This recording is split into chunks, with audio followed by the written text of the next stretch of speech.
సౌభాగ్యవతి శ్రీ సత్యభామామణి గారి కానుక. ఓ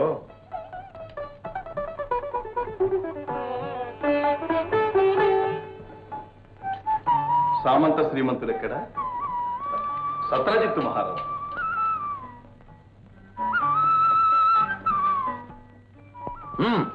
గోపాల, వచ్చిన పని ఏమిటో చప్పున చెప్పు. నేను మణి కోసం వచ్చాను. మణి? ఏమణి? శమంతకమణి. ఓ, అందుక నీ రాక?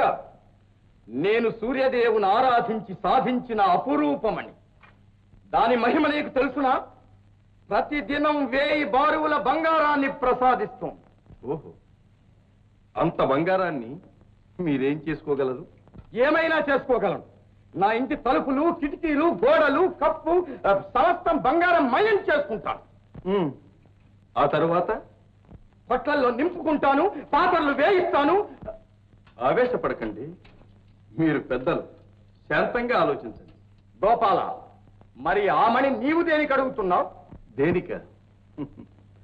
ప్రజాక్షేమమునకై ధనార్జన చేయవలసిన ధర్మం ప్రభువులది కనుక ప్రజల కొరకు మీ శమంతకమణిని రాజధనాగారానికి పంపమని అడుగుతున్నాను. గోపాల, నీవు మాయల మారి ఆకుచాటు పిండ తడిసే, కొమ్మ చాటు పువ్వు తడిసే. ఆకుచాటు పిండ తడిసే, కొమ్మ చాటు పువ్వు తడిసే. ఆకాశ గంగొచ్చింది, అందాలు ముంచెత్తింది. గోదావరి పొంగొచ్చింది, కొంగుల్ని ముడిపెట్టింది.